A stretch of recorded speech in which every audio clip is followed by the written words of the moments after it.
pass me $100. Told him straight up. Crazy, bro. This man came to save your life from almost dying, and you gave him $100. What is $100, bro? You disrespectful, brother. What's up, Cash Games? Boy, CASHOUT, DANZEL, man. Back in another video for y'all boys, man. We got Mase versus Camron, man. Deadly beef that turned friends into enemies, bro. Let's get into the video, y'all boys, man. Mase and Camron grew up together, but ended up having one of the craziest beefs in the rap game. It's crazy. Threatening labels with baseball bats, sparking a beef with a drug kingpin, and allegedly leaving bodies in the streets. Damn. Today we're breaking the whole thing down. Camron and Mase both came up in Harlem and have known each other since they were kids. They went to the same high school and played basketball together. And back in the day, their teams even made it to second place in the NYC high school basketball finals. That's big. Hooping wasn't the only thing they were into though. And in the early 90s, Camron and Mase both started rapping.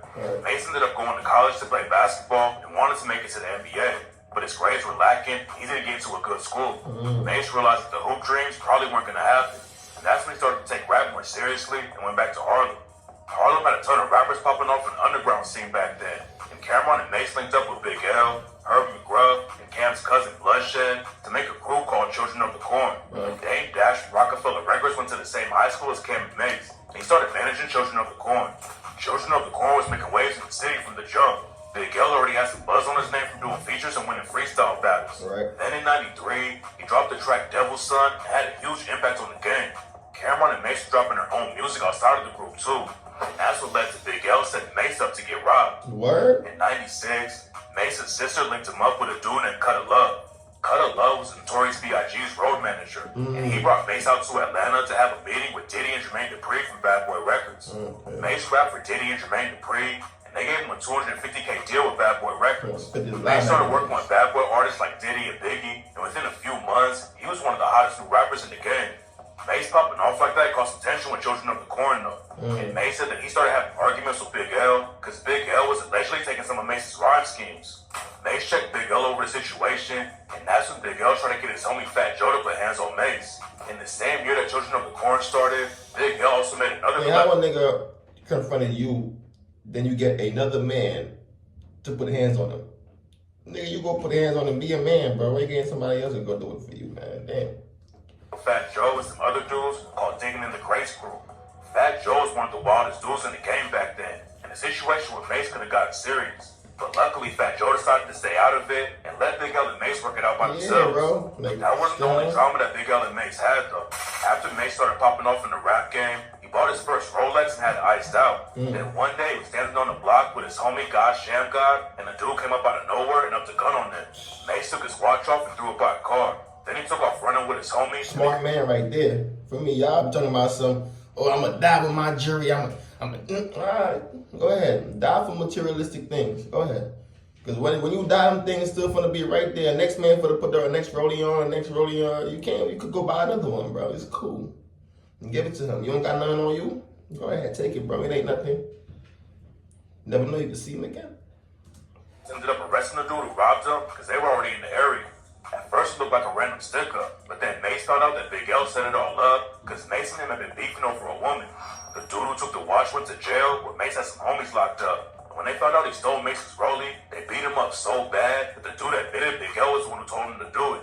Then in '97, Cam's cousin Bloodshed got killed in a car crash, and that's when Children of the Corn officially split up. Mase dropped his first album that year and blew up like crazy and even got a Grammy nomination. But Cam tried to get back into basketball and went to a college in Texas for a little while. Cam's hoop dreams didn't work out either though, and he ended up coming back to Harlem, and Mase introduced Cam to Biggie and a dude named Lance Rivera.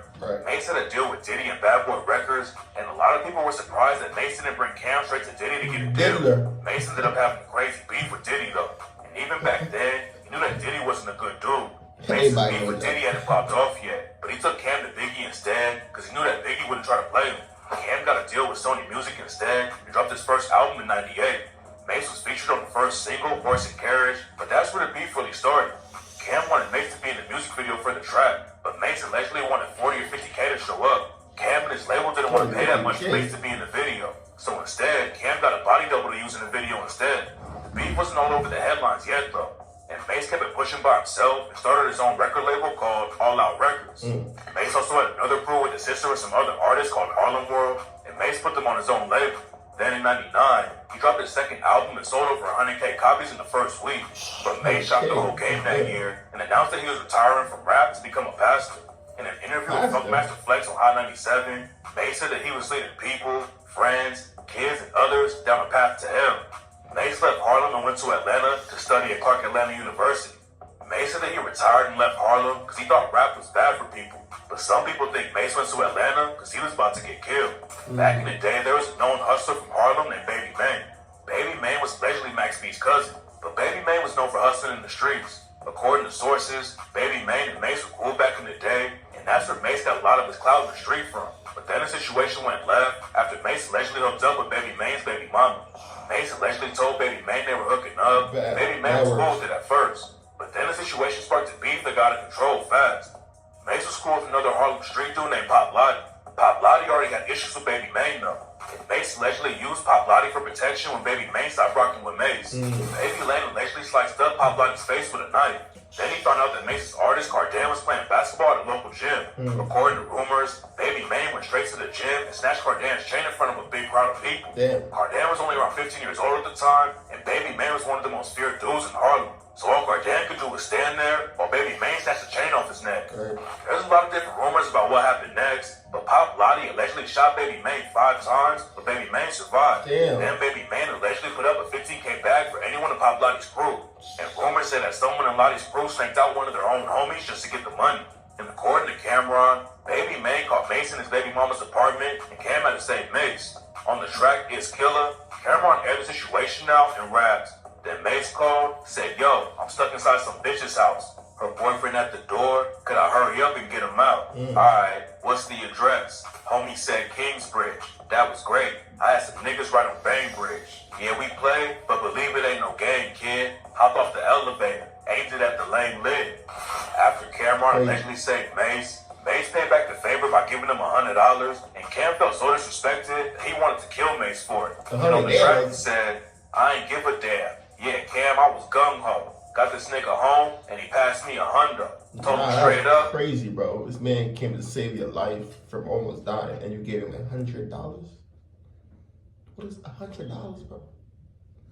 You disrespectful, brother. I ain't feeling him. Let me curb this nigga before I end up killing him.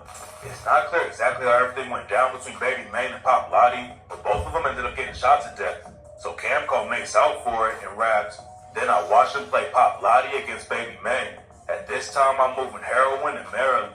They both died, and this nigga turned reverend. Had the hood hot, FBI agents round. We need a referee. Shit, that shit a flavor foul.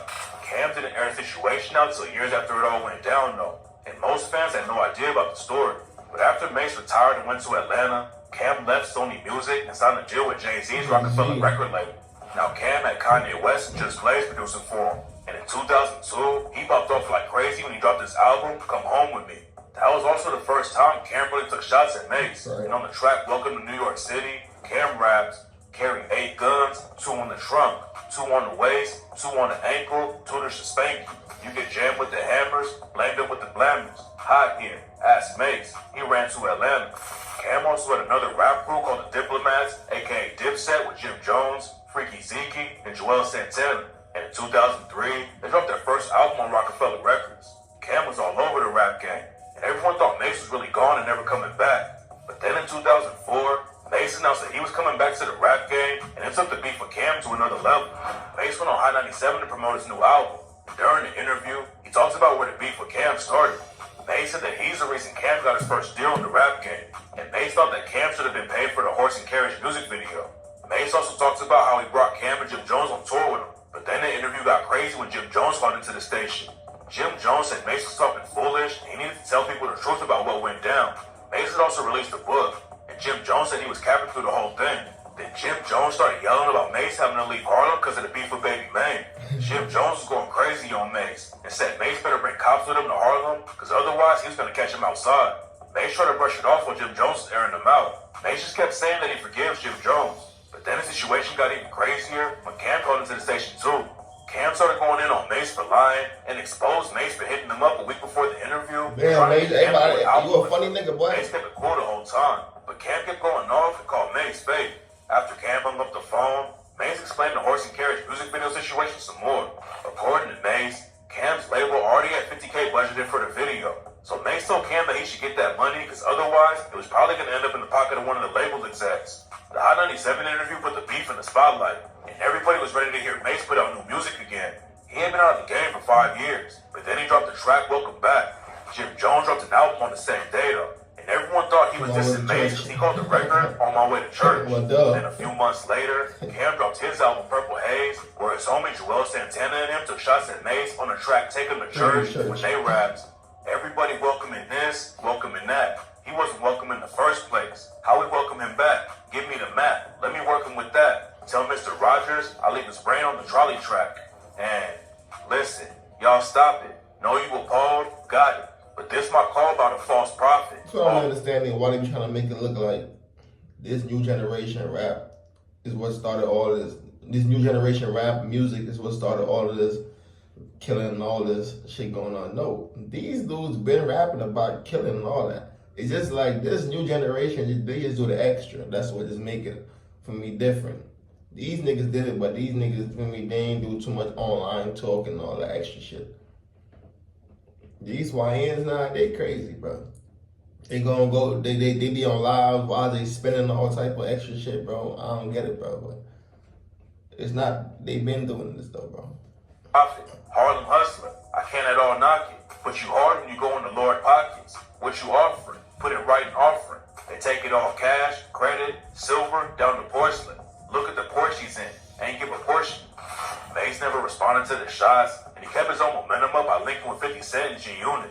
Cam did an interview with Double XL and said he didn't have any problems with 50 Cent or G-Unit, but added that he was never going to talk to Mace again. According to Cam, he met up with Mace in Miami, and Mace wanted to do an album with him. But Cam wasn't rocking with him anymore because he thought Mace was fake.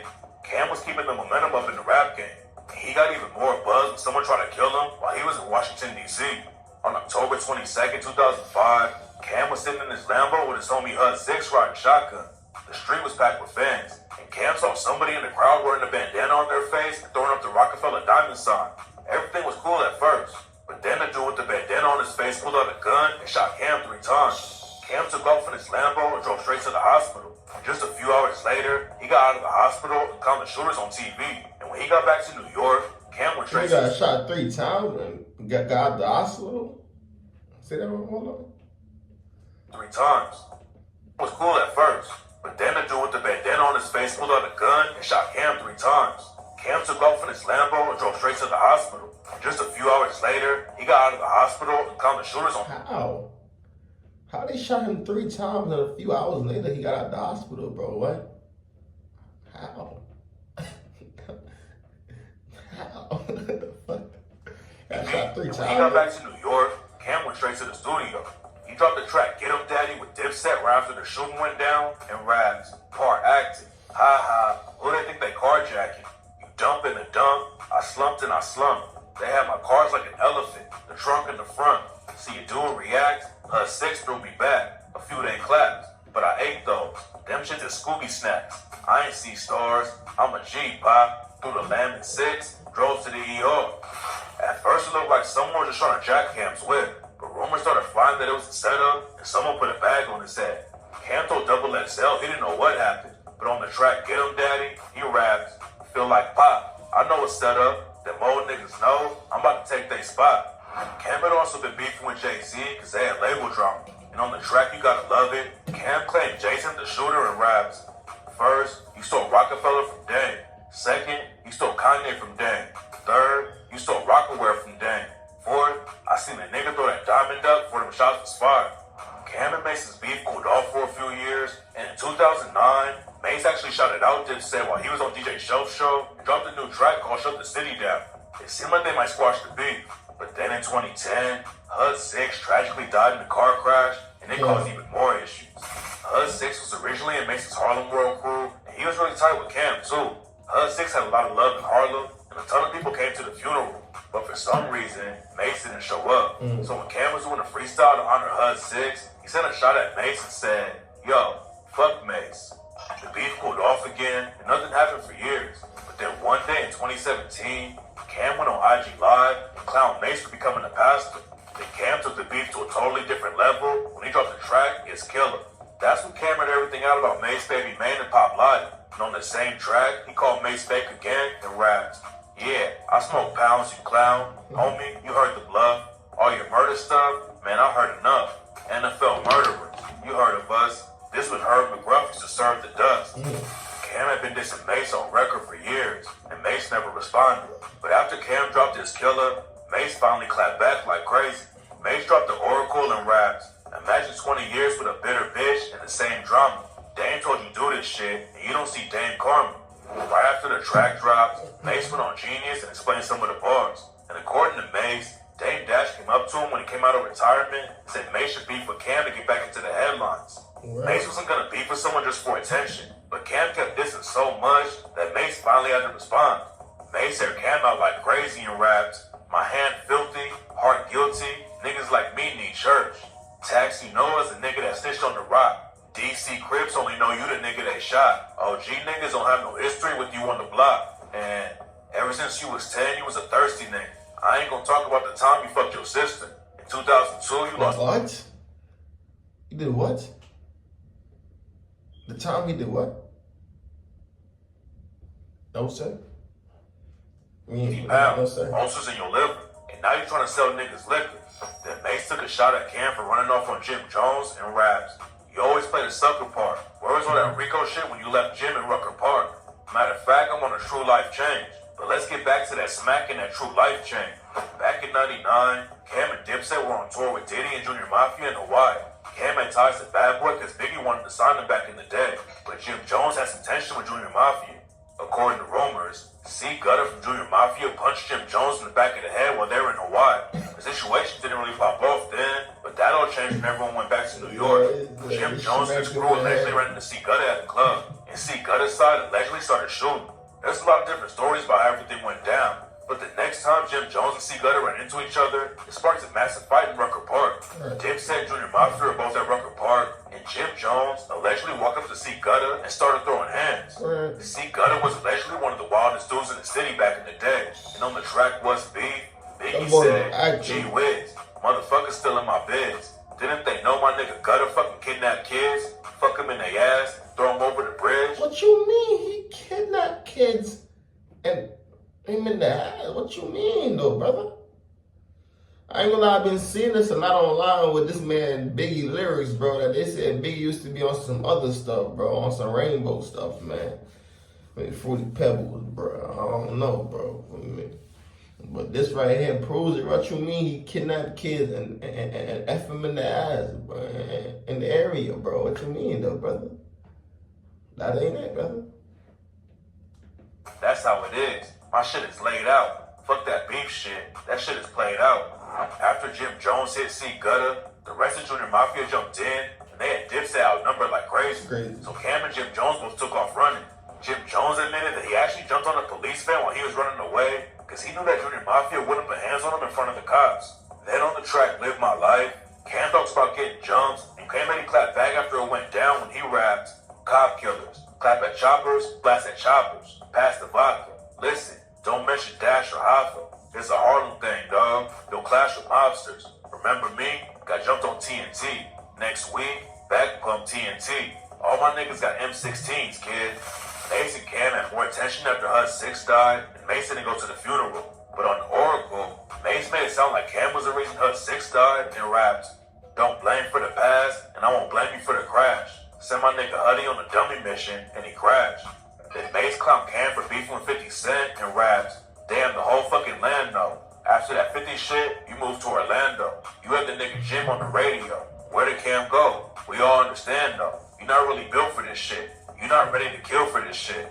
Back in 2007, Jim Jones signed a deal with Kosh Records, and 50 Cent went on High 97 and said that the label was a graveyard for rappers who had fallen off. I just let him do that deal, homeboy. Exactly. So why would you let him do a deal and catch a place that you think is the graveyard? It is a graveyard. Cam jumped in to back Jim Jones up, and he called the station and started going back and forth with 50. The situation got heated, and then Cam and 50 hopped in the booth and took shots at each other. Camron dropped the track Curtis and shouted out Supreme McGriff, who was allegedly the dude who tried to get 50 killed back in the day. Cam said, "I extended the clip. Never be friends with you pricks. Shout to a real Queens dude. You know Kenneth McGriff. He ran from police. You run with police. You went from Southside. You about to get your mouth wired. And 50 Air came out with the track funeral music and raps. Well, he knew that could happen fucking with the kid. This is graveyard music right here, you dig? This is not competition. This is murder. Career ended. Mind bended. Southside, you finished. Now look, niggas laughing at Cam down on Lennon's. They heard what he did, but they don't know why he did it. I had 8 of them boys with black flags. Come through with black mags. And had you niggas zipped up in black bags. 50 and Cam were taking shots at each other for a few years. But in 2017, Cam said he was never really heated about the situation. The beef with Mace was way more personal though. And after Mace dropped the Oracle, Cam clapped back on the track Dinner Time and rapped, "Time to get the facts across. Ooh, somebody pissed the pastor off. I'm all for the jokes, bundle up, get your coat. But I only go for the throat. I'm a chimney, I want the smoke. You done opened up a door, I'm petty, ready for war. I ain't got a sister, only sister I fucked was yours." Looked like the beef was really about to pop off. But then Mace hopped on Instagram and said that Cam could still be his brother if he wanted to be. Cam responded and said that Mace was still his bro, and then clowned him about leaving Harlem again. Fans thought they were squashing it, but then Mace said, "We're not cool. I shook his hand because I won. That's it. As a man, that's what you do after you win unanimously." After that, the beef got quiet again, but nobody thought it was going to end. But then in 2022, a video came out where Mace and Camron were on the phone together and finally squashing their issues. Fans were shocked that they were finally moving on, and Cam and Mace even started planning a tour with Jadakiss together. The tour never worked out, but in 2023, there was another huge twist in the story when Cam and Mace started a sports talk show together called It Is What It Is. Cam and Mace both had huge records in the rap game, but their show might be the biggest thing in their careers. Rap fans, sports fans, and everyone else started rocking with the show. And in 2023, they made a massive $30 million deal with Underdog Fantasy. It Is What It Is was a huge win, but it probably would have never happened if Mace didn't go $1 million with the game first. In 2022, Mace helped to Gilly the Kid and Wallow on their show and aired on his friendship with Cam. Mace said that before he got his record deal with Bad Boy, he was so poor that Cam used to give him shoes. Then after Mace got his deal, he was flexing like crazy, but he was actually still broke, and he couldn't give out a bunch of money to his homies because he didn't have it. Mace said that he regretted how everything went down with Cam back in the day, and that's when the beef started to get settled. Cam thanked Gilly and Wallow for helping him squash the beef with Mace, and he said that without $1 million worth of game, Mace and him probably still wouldn't be speaking to each other. Thank you guys also for helping connect me and Mace and putting this shit together for us. Man. You know, for making us, because to be honest with you, and we talked about this on $1 million worth of game day, we may not even still be speaking right now without you guys' platform. So we want to tell you guys thank you so much, and you see to what it led to. Cam also took all the blame for sparking the beef with Mace back in the day. Cam said that the label was talking to him about Mace wanting $50K for the horse and carriage video, and Cam started feeding into it. Then Mace and Cam got cool again, but when Mace decided to retire and become a pastor, Cam said he didn't understand it at the time, and that's where the bigger issues popped up. What's crazy about the situation is that Mace and Cam were like brothers before all the beef started, and Cam even threatened Dame Dash with a baseball bat to protect Mace. Dame Dash had issues with Mace over a girl and wanted to throw hands with him, but Cam said that Dame was almost as good as a professional boxer, so he stepped in with the bat. Luckily, the situation never popped off though, and Dame Dash showed love to both of them and talks about how happy he is that they finally squashed their beef. But even though Mace and Cam are cool, now they have problems with Jim Jones. When Cam was dissing Mace, Jim always had his back, but after Dipset broke up, they had a falling out. It all started in 2007 when 50 Cent brought out Jim Jones and Joel Santana at a concert in New York while 50 was beefing with Cam. Cam was mad about it at the time, but he eventually forgave them, and it seemed like everything was cool. But after that, their relationship was never the same, and they were never as close as they were back in the day. Cam eventually squashed the beef with 50, and towards the end of 2024, 50 went on Cam and Mason's show to talk about their history. 50 admitted that he tricked Jim Jones into coming on stage with him at the show in 07 to get back at Cam, and they laughed about it. I just took the shot, murder, to see, because I wasn't sure if he was going to go for it. But I was like, he was like, Jimmy better than you anyway, Cam. You gotta watch to see how this is. When you see it, you like, oh shit, you really like that. Give me this, get me Jimmy.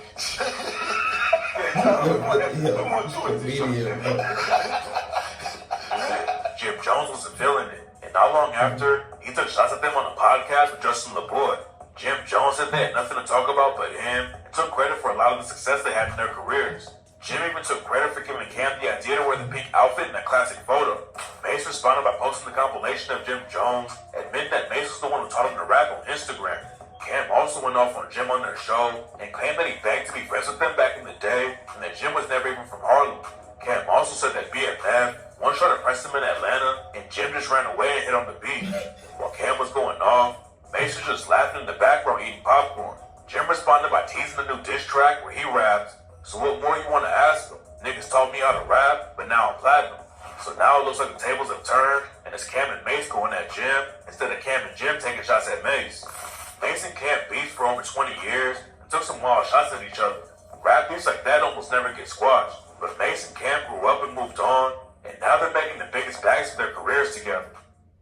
That's good, bro. That's good. That's good, bro. I ain't gonna lie, bro. I ain't gonna lie, bro. Y'all too old to be beefing right now. I ain't gonna lie, bro. So stop that. Y'all too old. Y'all are old heads, bro. For me, y'all did y'all thing. Just laugh it off, gang. This is what it is, bro. For me, nobody ain't died. Whatever the case is. Just do y'all thing, bro. Y'all too old to be beefing, bro. Sit down. But that's that video, man. Let me know how y'all boys feel about this video in the comment section, man. We're gonna run 500 subs, man. The grind don't stop, never gonna stop. I'm out of here.